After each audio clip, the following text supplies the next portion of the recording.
And we are the Coalition, loud and proud, outrage porn-free, civilly disobedient media, broadcasting live on the Worldwide Coalition Media Network here at the Go Local Live Broadcast Center, deep in the heart of the city we love, Providence, Rhode Island.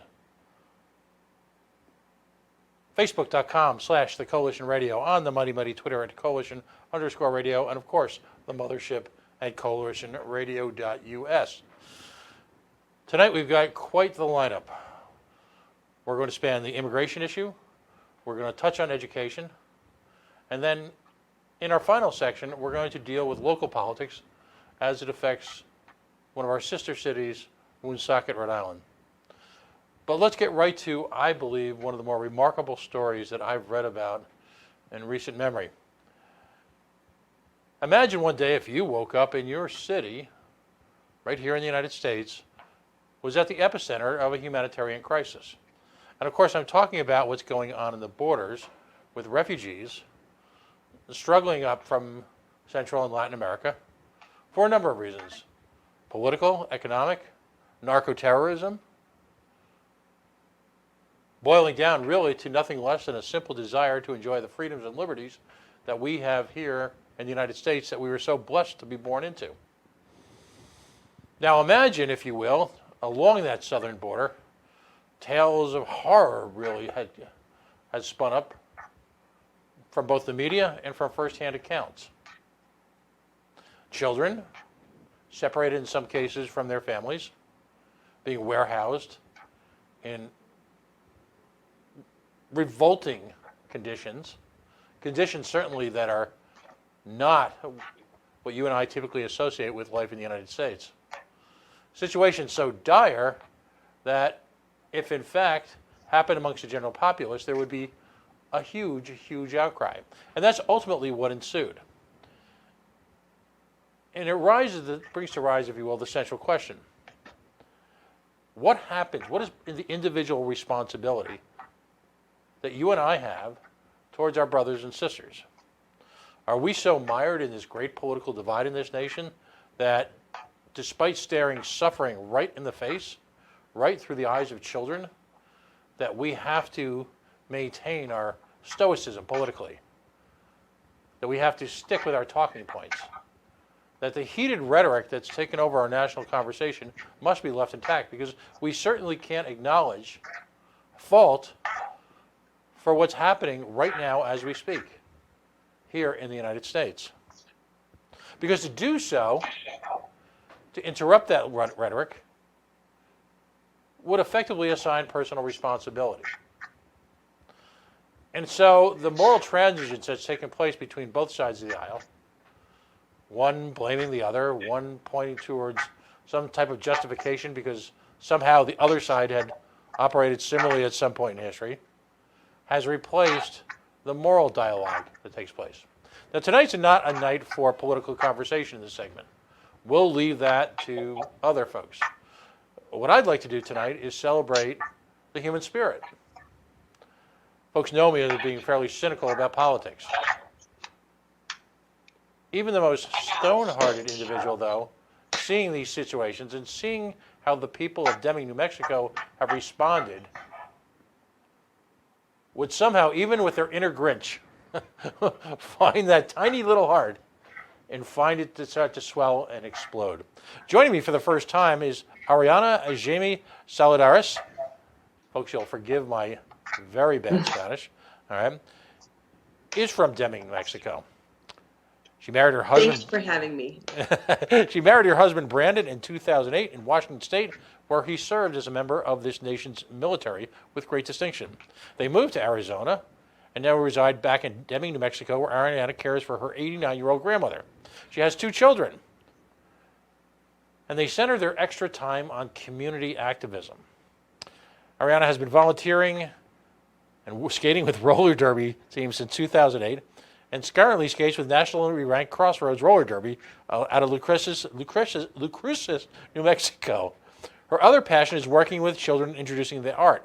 Ariana comes from a family of educators, artists, and most notably, humanitarians. Ariana represents, in this case, an organization called Colores United, which is a private organization that she's going to give us a little bit background on. But she represents very, very aptly the members of this organization. Ordinary folks, folks who have served our country, folks who have families, who, in a sense, put part of their life on hold to work with people who find themselves struggling to get to the United States for, quite frankly, the very same reasons that we live here. Ariana, welcome to the Coalition. Thanks for joining us. Thank you very much. Thank you for having me. So let's talk about Deming, New Mexico. I mean, in one sense, it's a remarkable town based on what we're going to talk about tonight, but it's very typical southwestern United States town, isn't it? I mean, give us a little background. It is hot. Right now, it's probably close to 100 and some or more degrees. The wind blows down here. We are 33 miles from the Mexican border, just north of the Mexican border. We have a town of about 14,000 people. We have a lot of agricultural. That's one of our main trades out here. And a lot of people work on the highway, work with the government. We're right off of a major interstate, I-10. And so because of that, we have a lot of through traffic, but not many residents.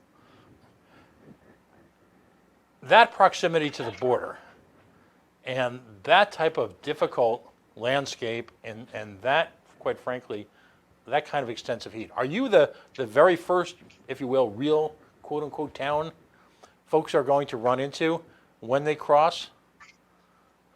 If they just so happen to cross in the Columbus, on the Columbus Highway, there is a Port of Columbus, and it shares the border with Palomas, Mexico. So right on one side is Palomas, right on the other is Columbus, and then 33 miles further is going to be Deming, New Mexico. So what happened? One day you folks woke up. You know, there's been a steady stream of border crossings, quite frankly, as long as I've been alive. It's part of the immigration landscape, sadly. We can't seem to get our act politically. Again, that's a show for another time. But living in Deming, has border crossings been a persistent part of your civic life there? Personally, we would cross the borders ourselves to go into Mexico for trade, but we are so very close to the border that, you know, we have a lot of border patrol. I have friends who are married to border patrol agents. My husband got job offers with the border patrol. It is a part of our town. It is just like you would see a postman driving by. We have border patrol driving by. Right. So it's very much so. There's no, on a local level, in Deming at least, there's no great divide. There's no us versus them mentality. It's really folks coexisting on a larger level, isn't it? I believe so. Our school system is very unique in that it extends all the way down to Columbus, to the border. We also have children who come from Palomas, Mexico, for any one reason or another. Maybe they are citizens, but their parents are not, and they are bused to our school systems. There's a lot of high school students that are citizens but may live in Palomas, Mexico, that are also, students of the Deming Public Schools. So we have such a proximity. We're so close, it's hard not to blur the two. Right. So, again, more community, less us versus them. When did folks start to see the refugee population explode? At what point in time did this become, Houston, we have an issue here? The night before Mother's Day, 35 women, children, family units were dropped off at the Mimbres gas station. And that is just a gas station that just so happens to have a Greyhound bus stop on it. Right. And they were dropped there by Border Patrol. And then some of the parishioners of a Catholic church, which is St. Anne's Catholic Church, were became aware of them being there, saying, "Hey, you know what? These people they don't speak English. I don't think that they know what they're doing there." So a couple other people got together with their vehicle to try and bring them closer to the church.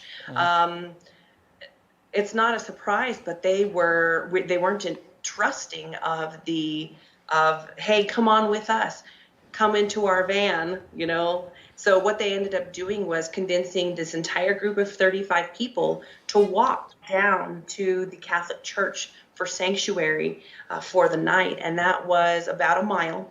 The women and children were convinced to go ahead and get into the personal vehicles, and then the rest of the crew ended up walking the mile. That was the night before Mother's Day. Then I was receiving a call from a really good friend and also a co-founder of Colores United that there was this situation, and because of the humanitarian work that I do in the community, she knew that I collect shoes for children in Deming. And she got on the phone with me and she said, "Ariana, you have to come, and you have to come now. These children, they need clothes, they need shoes, they need so much more." Hung up the phone and I looked to my husband and I said, "I know it's Mother's Day and I know that you have a plan for us today, but we have to go. Please let us spend Mother's Day." So we all got into our van and we went over there to the location. The fairgrounds by that time is where they had been moved to. And we were able to see immediately that they needed so much more than clothing. And so that's how it initially began. And that's how I ended up getting involved. How had these folks arrived there? Had they been brought over by folks who were trafficking individuals? Had they crossed the border themselves? Do we know that? Do we understand how this first wave got there? From what we know, as far as asylum seekers, is that they are here legally in the United States. Well, they have legal status. Right. That means that they have expressed concern that any of their any time they return back to their home country, their life is in danger. And so they then normally once they cross the border, they declare that they are looking for asylum at the port of entry. After that, they are processed through Border Patrol, sometimes handed over to ICE, but Border Patrol processes them, and then they receive their legal status. Then they are free to go to what is their sponsor. Every single person that comes to Deming has already been given legal status and has a sponsor. So, however, from what I understand, the only responsibility that the Border Patrol has is that they are to be delivered to the closest or to the nearest bus stop, which in our little tiny town at 10:30 at night was a gas station. Wow. So these are folks who had obviously traveled a long way. Correct. You're talking about right now a temperature of being somewhere in north of 100 degrees. The border is certainly not a tourist-friendly environment by any stretch, and they're lacking really basic.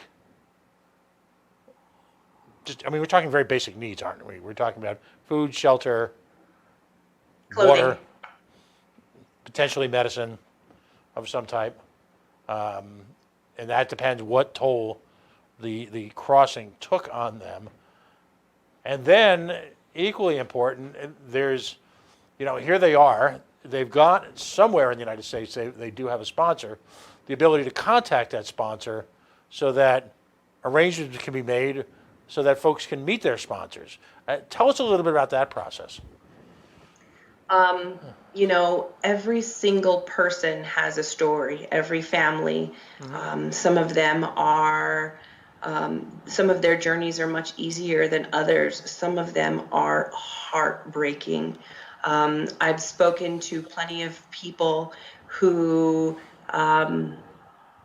walked with their children for miles, who hopped on the back of buses or were given shelter by farmers on the side of the road. I mean, it's insane. However, the difference is that every single person has the sponsor to go to in the United States.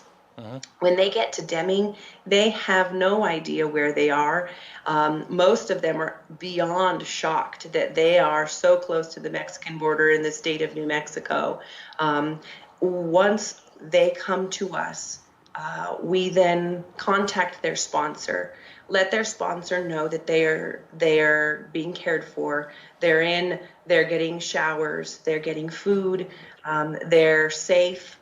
And then their sponsor could then work on getting them their ticket, be it by bus, by airplane, or by rail. And then we work with where they're getting to and transport them. So we have kind of arranged with a lot of the sponsors to send them out of El Paso. Well, El Paso, Texas is 2 hours away. So we here in Deming have been transporting every single day to El Paso at least once a day. Some of them go out of the bus station here in Deming, and that's not hard. That's a mile away.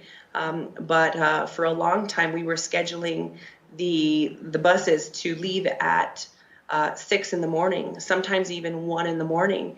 And a lot of those times, the buses would just pass on by, regardless of there being a ticketed passenger here in our little tiny town. I can't imagine how many stories, if you will, how many tales there are. But are there, in terms of just trying to paint within the time frame that we have, a broad brush, what are some of the circumstances that are creating this need to leave a country that, quite frankly, had been home to their families for untold generations? What's happening in their native countries that all of a sudden they just have to leave? Give us a few stories, a little bit of background, because my goal here is to humanize these folks. There's a woman that I spoke with who had been. She had a bed. We had given each herself and her 2 children, who were under the age of 12, cots to sleep on. And it was about 11:30 at night. And I walked over to her and I asked her how she was doing. And I talked to her a little bit about her travel. And it had taken her 3 months to get from Honduras to Deming. And she said that the reason that she left there was because they had gone ahead and killed some of her family members, and she didn't have a way to make money, and she was concerned for her children, and she felt that if she stayed there, that her 2 children, who were so very gifted, would die. So she made the trek. And she was one of the ones who said that they walked part of the way. They rode the bus part of the way. They asked for farmers to give them shelter part of the way. They've climbed. Just recently, I was told about a woman who left from Honduras, who they came upon a muddy hill, and I know for a fact she has 1 child who's about 18 months old, and she explains her story as holding on to the rock on the side and sliding down, trying to claw her way over to get to safety, to get to high ground. These people are risking their lives and their children's lives. No mother, especially being a mother myself, you wouldn't do that without a genuine concern. And the main concern is they are not safe. Their countries are not safe for them to return to. Is a lot of this narco terrorism? Is it governments that are dictatorships? A combination of the two? I haven't really gotten into it because one of the things about sharing those details is they are healing when they come to us. They are in shock, different stages of shock. And our goal in Deming, especially in our shelter, is to welcome them with open and safe arms and do what we can to help them heal. And so most of them have shared the story and some of the hardships on how they've gotten here, but and why. But a lot of them, I think they're not ready to go into the specific reasons, other than their life is in danger. They're in fear of dying. Their family members have been murdered, which is some of the stories that we hear, and they cannot make it there. And this is their only chance. Right, and if there is a universal anywhere amongst our conditions as human beings, it's a mother's desire at great, or perhaps even the ultimate personal cost, to protect her children. That doesn't matter or differ whether you're someone who was born in Boston, someone who was born in Venezuela. It's ultimately a mother will literally do anything to protect her children or to get them out of harm's way. If you're just joining us, by the way, you are with the Coalition. As always, we're loud and proud and outraged, porn free. Tonight we're sitting here in a little bit of awe. Joining us for the first time is Ariana Saludares. She is a resident of Deming, New Mexico, where they have established and we're going to get into a little bit of the structure now, and as a result also your need to contribute to said structure, a refugee care center, a refugee shelter for folks who somehow, against great odds and often great personal expense, have traveled from some of the most difficult countries in the hemisphere to the United States, seeking the same things that we all do. You know, it sounds almost cliche: life, liberty, the pursuit of happiness, safety for a family, the opportunity to see one's children grow. And I would point out to the naysayers, quite frankly, we as Americans, by accident of birth, nothing less, find ourselves accustomed to these benefits, to this style of living. All these folks are trying to do is desperately find an opportunity, a way to pursue the same lives for their children that we already enjoy, again, through accident of birth. Nothing else. So, again, thank you for joining me. Colores United, that had existed prior to the refugee crisis, hadn't it? It was a dream. That's one of the things that's really neat is I will say that this project here was a driving force to move forward with the project.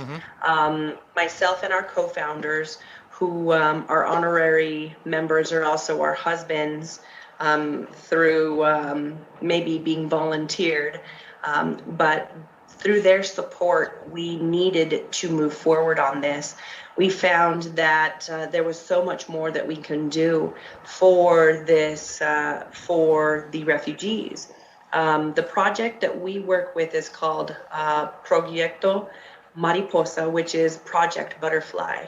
The reason why we call it Project Butterfly is one day while I was right about to make a speech in front of the Unitarian Universalists out in Silver City, I kept on seeing the symbolism of a butterfly. And as you know, the monarch butterfly's migration pattern is very similar to the course that a lot of our Central America and along the Mexican the borders all the way to the United States. And it's very similar. As a matter of fact, the butterfly takes many of the same roads simply just because that is the way that the land lays. And so that is why we call it Proyecto Mariposa, because they are too in a sense of transformation. And they eventually, once they're here, will become something so much more, as would a butterfly from a caterpillar. Wonderful. Now, let's talk about a little bit about structure so people understand. You folks are a private organization, but you work very closely with and in cooperation with a very supportive, almost typical town structure, if you will. And in fact, in the run-up to the show, when I publicized that, I included some links from the local Deming, New Mexico paper that talks about the town council allocating funds as well, I believe, for the creation of the shelter and supporting it. Give us a little background on how it all come together, because there's a lesson here. I'm a libertarian. We're an individualist. We see great beauty and strength in individuals like yourselves coming together to attack some of the most desperate problems in society without having to wait for a government or something to do it. But you've got this spirit of cooperation here, don't you? And in fact, you've really got a spirit of cooperation with the Border Patrol as well. It's quite the little, for lack of a better term, ecosystem that you folks have worked out to address this crisis. Tell us a little about it. Absolutely. We had to. There was no other way. If for any reason all of us didn't come together, then we would have all of these people on the streets. Now, that may not be a concern for many, but as of this morning, 9,100 people, plus or minus, have come through Deming.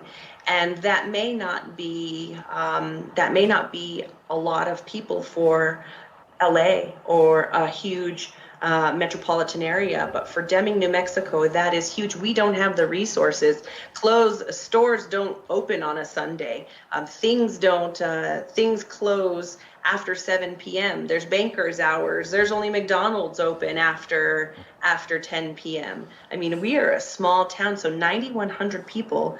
We had to do something. The number one, we ended up getting so many different grassroots volunteers to just pitch in. Everybody came out, their trucks lined up with supplies, with food, with everything you could imagine. And then that ended up forming into the city, the county, all working together and kind of waiting until we got the authorization from the state to step in with the medical resources.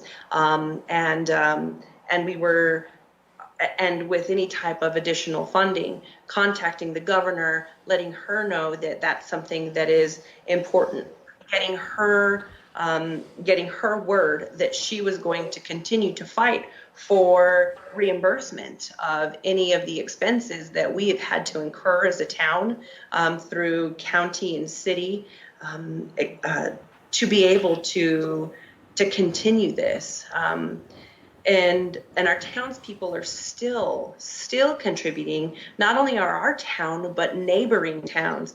Hidalgo County, which is close to us as well, lent us a mobile command center that had air conditioning that we were able to run telecommunication out of. Las Cruces, which is also close to us. Grant County, which has, Doña Ana, which is Las Cruces county. We had Silver City, which is to our north side. So many people, so many community members, doctors that just came down in droves.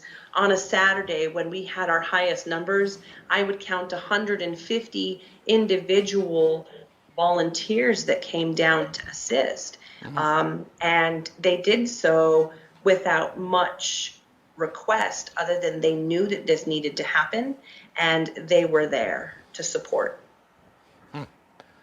No, it's astonishing. And the churches and the communities, too, have lent a great deal of support, I assume? Absolutely. Almost every single church in our town has sent volunteers, cooks on a weekly basis, packs extra lunches for those who are traveling, that they became donation points. There's so many different ways that all of the churches in our area have come together. And on my typical day, for example, would be I needed to contact the Methodist Church because they received donations, where the Baptist Church 2 blocks further north has donations to drop off to us.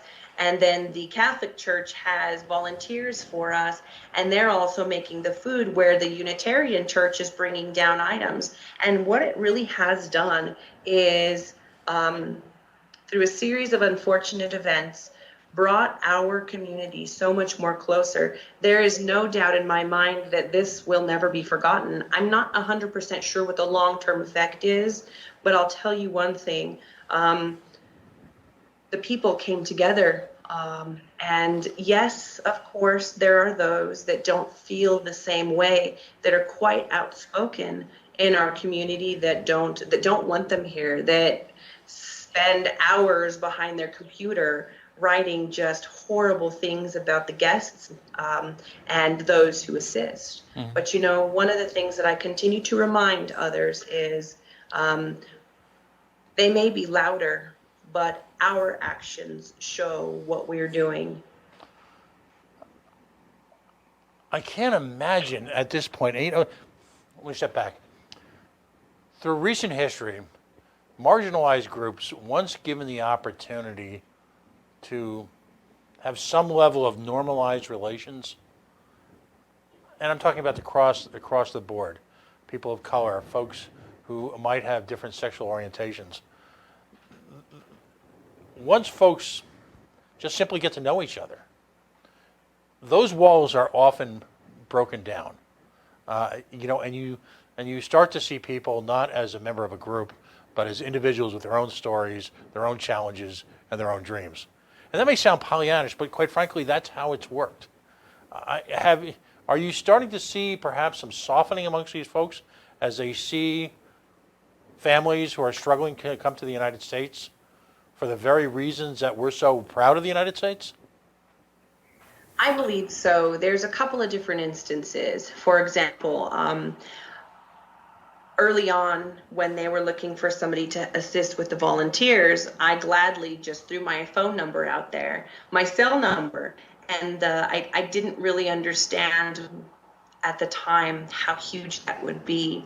But from day 2, my phone rings constantly, beginning at around 7 p.m. Eastern time and all the way to, I would say, about 9 p.m. Alaska time. It is constant, through voicemails, text messages, emails, communications through Facebook, every single social media that you can think of. And part of it is to ask what they can do. What can I do to help? How can I volunteer? But a lot of it is, 2 other parts of it is trying to get some understanding of what's going on. Mm-hmm. Those calls are great.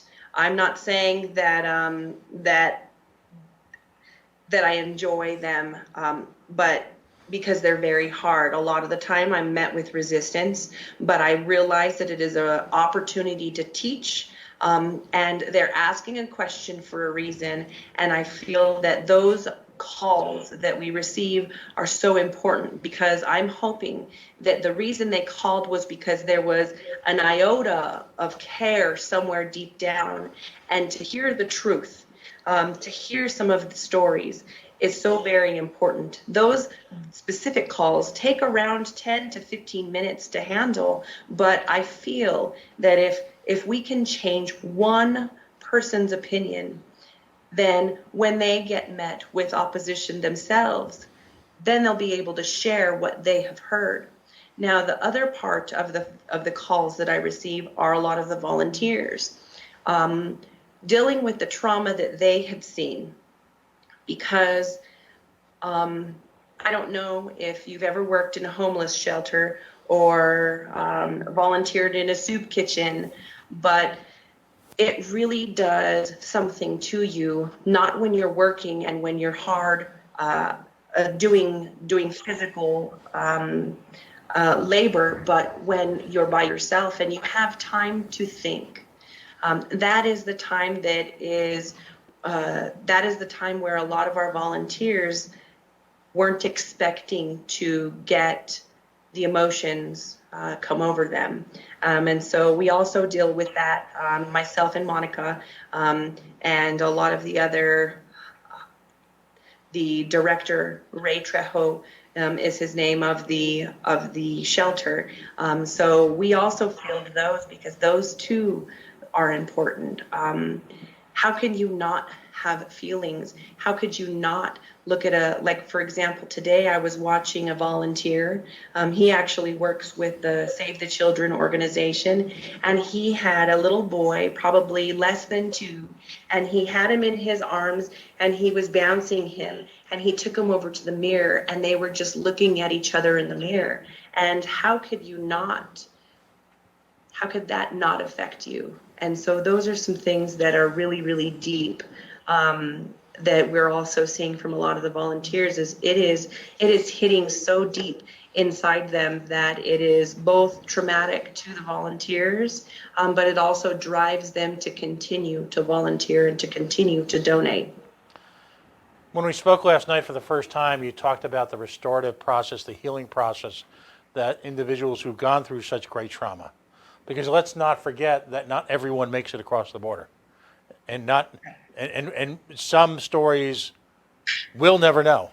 These are the folks who's, we've seen the pictures, of that father and that daughter, that sort of universal moment of any man who's ever had a daughter, having that daughter cling to him in her last moments.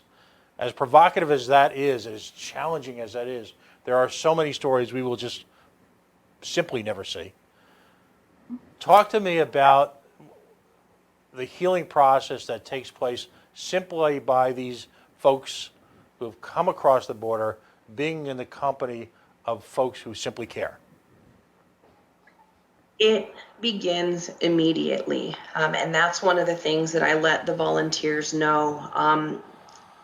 One of the most important times is meeting the Border Patrol paddy wagons. There's no better term for them. They don't come in comfortable vehicles. They come in paddy wagons. Right. Meeting them there, and when the doors open from the officer, children come out, mothers, fathers, teenagers, and the first face that they see it's so important, that they're met with a smile.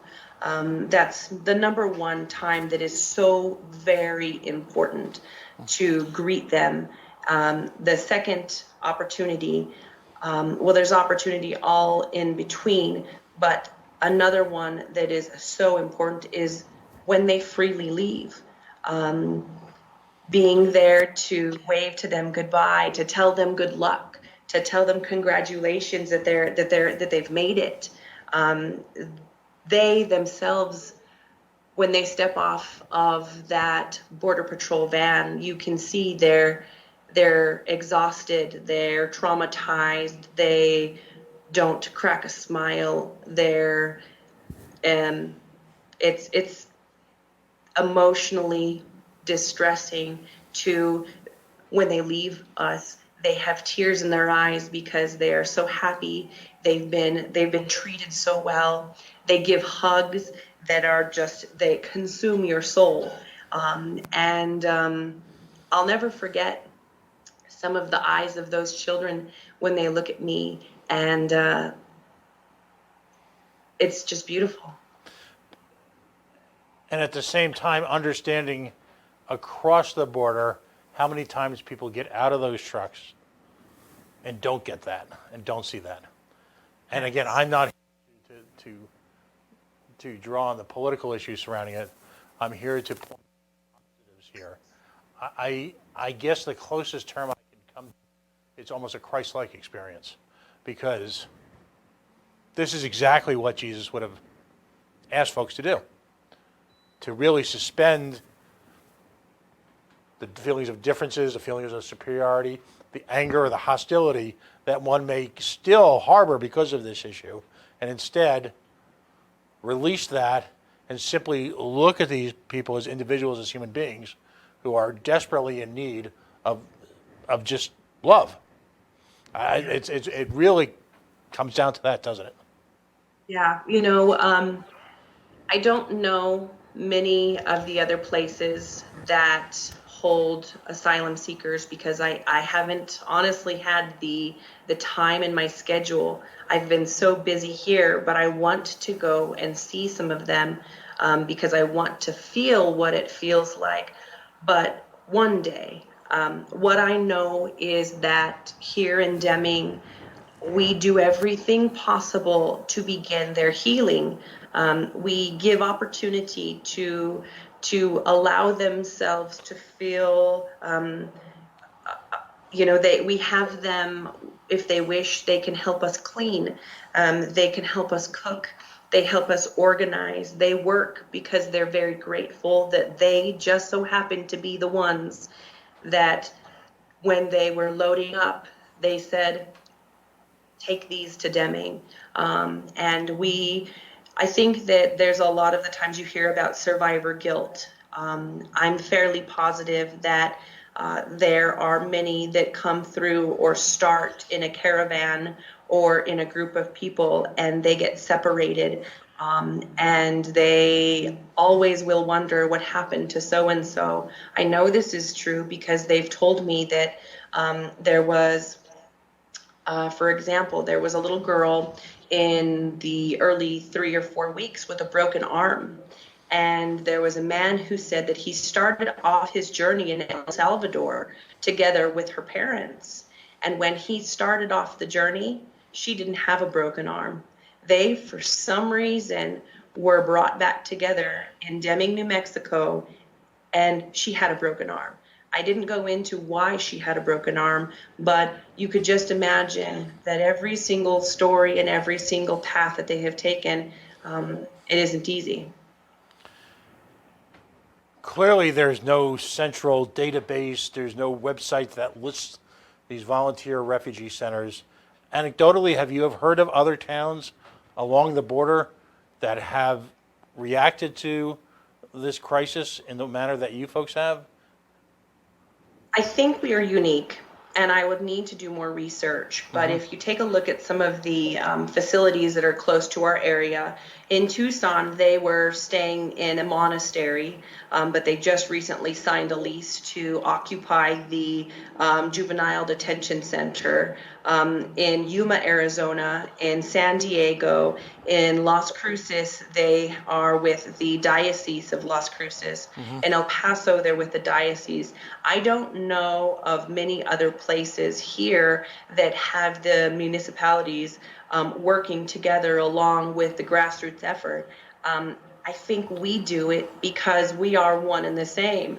Our mayor, who works with the school district, is there almost every single day because not only does he hold office, but he's also a citizen. Not only am I a mother and a volunteer, but I too am a citizen of this town. Many people in the school district, they dually would go to work and then call us after their shift from working from 7 to 4 and then do another 4 to 10 p.m. just to assist. So I think we are different. I don't know any other town that is of 14,000 who has been able to manage this. It wasn't always easy. It's not been without its trials and its errors, but I think that how you recover from an issue is what matters. And I stopped counting the days because it almost seemed to prolong it. And now it just seems natural. You wake up in the morning, you ask how many people we have, you ask if there's any new ones coming in, and you go straight into work and you figure out what we need to do to help the children begin to heal. It's a blessing to the town too, isn't it? I mean, there's a sense of purpose, a genuine sense of purpose that you folks have that I think adds so much meaning and value to your lives. That I think in the era of the internet, in the era of disassociation, isolation, marginalization, I would genuinely say as an outsider, I think it's a blessing because there's a focus and a purpose when communities react positively in times of crisis that simply doesn't exist in a lot of our lives anymore. We are all so isolated from each other. We're in chat rooms as opposed to coffee houses arguing. We're arguing with somebody who will never, from whom you may never find common ground, that you may never even meet. And yet, there's real physical contact here. There's emotional contact that takes place on a daily basis. The lesson to your children must be valuable. Because if parents are, they see through action, through lectures or rhetoric or Facebook posts, they see through action their parents completing this of not only getting from the community but giving back so aggressively. It's an incredible life lesson for them. I've got to believe you're creating an entire generation of activists and humanists. What impact has it had on children locally who probably tag along half the time when you folks are doing this stuff? They do, including my own 8-year-old and my 2-year-old. I tell a funny story that my husband isn't too fond of, but I lost my 2-year-old for 15 minutes in the shelter one day, and I couldn't find her, but I know the facility, so I knew she was in there. I just didn't know where she was. So we eventually had everybody in the shelter looking for her over the loudspeaker. We were saying, okay, you're looking for a little girl. This is what she's wearing. She's somewhere. And eventually one of the mothers says, oh, this one, I thought she was a different refugee. My children look like their children. My son may not speak Spanish fluently, but he plays along just with them. He would constantly call them. He would say, Mom, are we going to go see the homeless shelter today? And I told him, I said, honey, they're not homeless. They have a home, but they're just trying to get there. And he would, nod his head and understand. He understands that they were hungry, but he also understands that they're children just like he is. Mm-hmm. Many townsfolk from all over the United States call us and say, hey, is it inappropriate for my child who is 9 or 7 or 10 or 17 to come out there and assist? And I said, not at all. I think that it's a really good lesson because the children can see that what a certain child has on his cot as he sleeps is everything he has in the world. And that's a very hard concept to understand as a child when they have phones and tablets and rooms bigger than a person's house.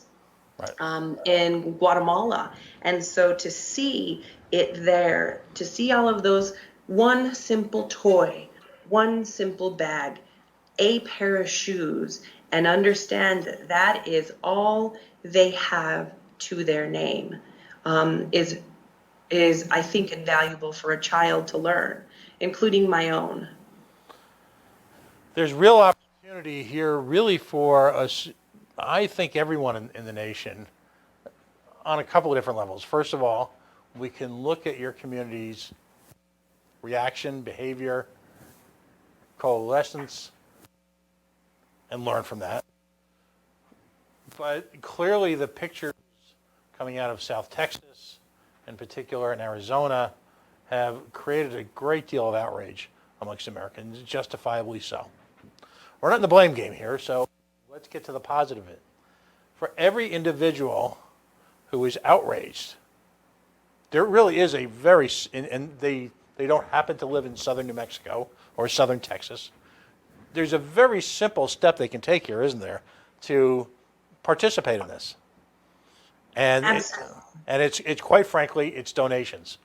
Because you're running largely off of private donations, there's a potential from some reimbursement from the government, but whether it be the backpacks that you folks give them when they leave, which contain water and supplies, sometimes it's just something as simple as hygienic supplies. This costs money.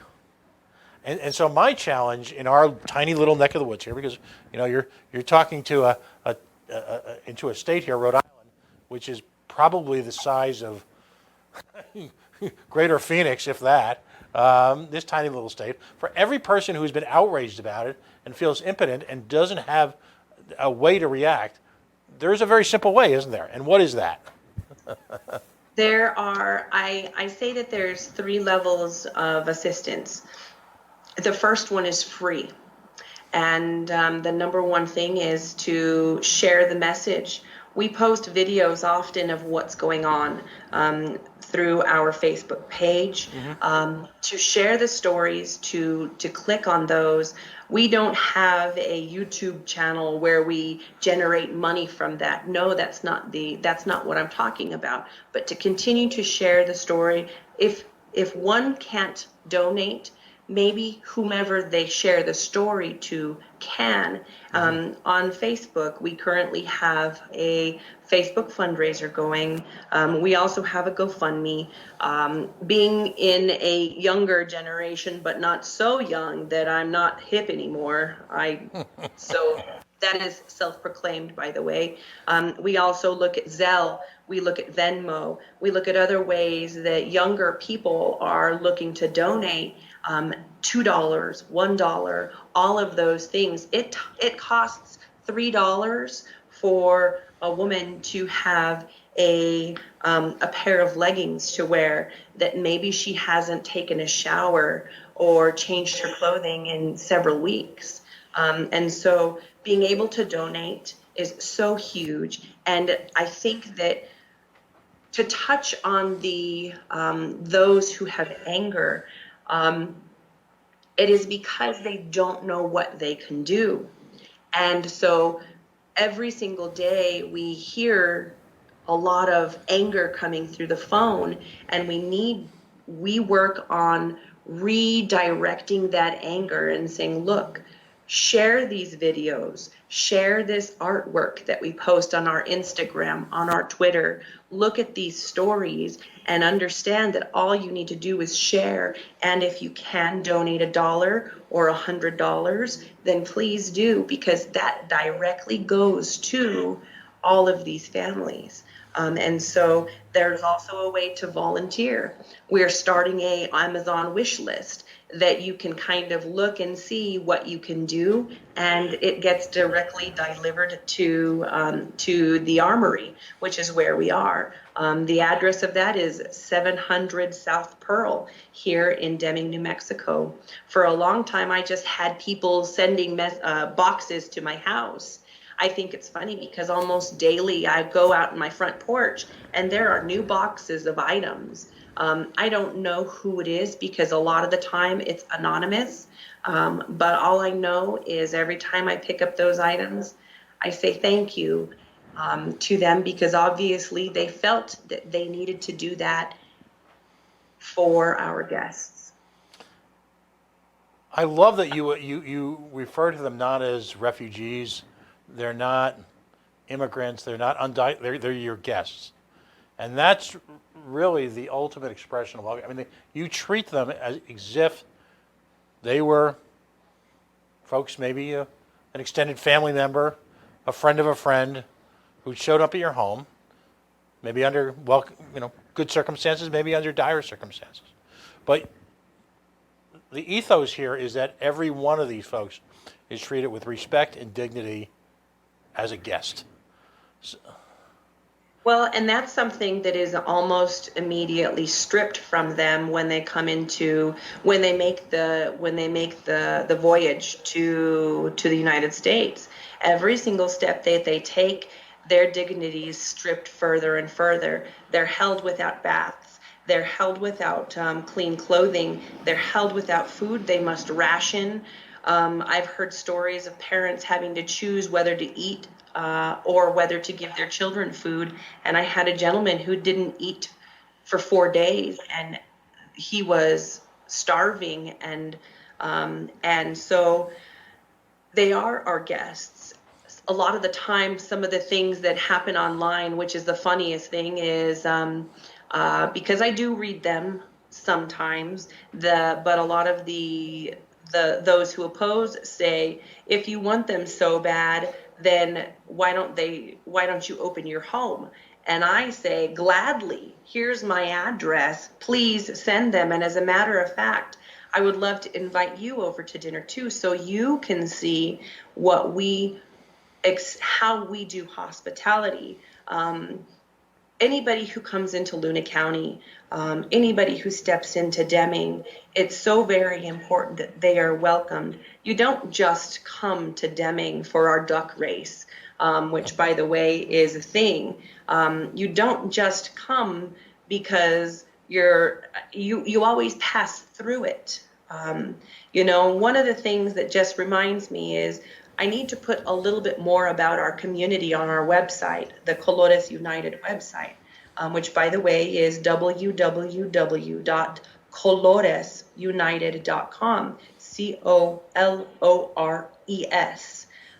united.org. I apologize. We have the org and we have the com, but it's the org that's important. Right. And we need to put a little bit more about what Deming is, because so much of who we are is in what we do, and what we do is we treat anybody who comes through here with dignity, with respect. We welcome them. And again, you're probably not going to one day go, I think I'm going to go and visit Deming, New Mexico. You just so happen to pass through. And that is exactly what our guests are doing. They're not staying. They're not spending money or paying taxes into our local economy through stores. They're not doing any of that. They're just stopping by. Right. Wow. How far is Austin, Texas from you folks?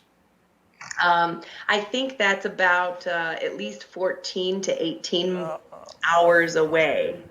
A national organization I belong to, the Libertarian Party, again, not to get political, but an organization that really preaches to the type of effort you're making, is holding our national convention there. I wonder if I can get folks to get out there a day early or stay a day longer and do a little bit of a road trip Texas style. Understand that the entire state of Rhode Island is 44 miles tall. So differences in geography are very, very relative here. We've only got a couple minutes. I'm sorry, go ahead. I was going to say, I've heard some amazing stories about what is seen in West Texas when you're driving to El Paso, and it's a bunch of tumbleweeds and no gas stations and pump jacks that are drawing oil, and so it may not be the best road trip, but if you have an opportunity to come here and see what we can do and sit with these children and share your smile, it is so worth it. A lot of the times, anybody who wants to ask if they can come and volunteer, we have them call 575-201-3953. And that is a Google Voice number that myself and our co-founder, Monica, we utilize that because we need two of us to manage the flow and receive text messages, like I said, almost 24 hours a day. And a lot of the times we can't even grab every single one. Text messages, yes. Phone calls, we normally can't grab every one of them because we're also still working at the shelter, and Monica's taking care of her mother, I'm taking care of my grandmother, and we have families. And so it's, but if you have the opportunity while you're down there in Austin, swing on up. You'll see we're not that far away. Well, the last presidential candidate, the Libertarian Party of America, was your former governor, Gary Johnson, two-term governor, and we've quite a libertarian crew out there, and I'm sharing this video with them as we speak, and let's see if we can motivate people. Do you have a final message? Particularly, and again, I'm so grateful for your time because I know it's so challenged. Do you have a final message, just directed at the humanity of people who might soften their heart a little bit, to look beyond the labels and see folks as just what they are, just plain folks? I think that it's very simple. and it is what my mother talks to me about. And we've had this in our family for so very many years, and it is each one reach one. You just change one opinion at a time. You just change one life at a time. Just one at a time. And that makes it so that it's not overwhelming, because if you come and you're inundated with the noise, the sounds, the children's, the stories, the heartache, the heartbreak, you realize that there is so much more, and all you have to do is just start with one life. And when you're done there, you can move on to the next one. It's very simple to be kind. To be kind costs $0, and you can be kind to animals, to people, to your neighbors, and it's very, very simple.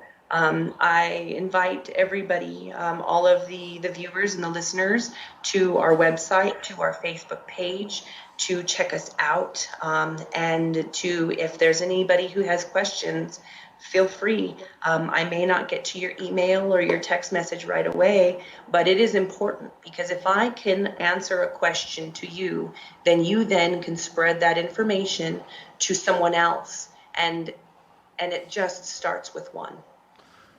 Wow. You've given us a lot to think about tonight. Ariana Saludares, she, of course, is with Caloris United. She's from Deming, New Mexico, an entire town that it's decided to take onto itself, not to wait for others, not to look to others, but to assume a level of personal responsibility for supporting folks who have been caught up really in this humanitarian nightmare called the refugee, the immigration crisis, whatever term, whatever cliche you want to apply to it. They've decided themselves that they are going to change the lives of people, and in doing so, clearly have changed their lives, and for folks like us from afar, give us the opportunity to, well, participate in something that, for a very small town, is a lot larger than any of us. So we'll share those links, and again, for all of the folks out there who are justifiably outraged, we're going to give you an opportunity to do more than virtue signal. I guess that's the term these days, virtue signal. We're going to give you an opportunity to more than complain about a particular politician or administration. We're going to give you more than the opportunity to just whine. Give you an opportunity through these folks' hard work to simply contribute a little bit of money, and you've seen firsthand exactly the difference in lives it'll make. And who knows, this could be the pay it forward moment, if you will, of recent times. So I thank you for taking the time away from your lives, your family, and this incredible project that you're involved in, and explaining it all to us so that maybe we can amplify a little bit. All right? Thank you very much for having me. All right. Folks, we're going to take a quick break right now, but you know, one of the wonderful parts of having a show like this is you get to meet people who stretch higher, assume greater, work harder, and are such inspiration that, I don't know, you have to look into yourself and say, what can I do? What can I do to be simply better? Folks, we are the Coalition. As always, we are loud and proud. We are terminally outraged, porn-free, civilly disobedient media, broadcasting live on the Worldwide Coalition Network here at the Go Local Live Broadcast Center, deep in the heart of the city we love, Providence, Rhode Island. Facebook.com/The Coalition Radio, on the Mighty Mighty Twitter at Coalition_radio, the mothership at CoalitionRadio.us. We're going to take a very quick break. We're going to bring Daryl Gould on, who's going to report from the latest meanderings and goings on over in Bristol Warren. Stay tuned. We'll be right back.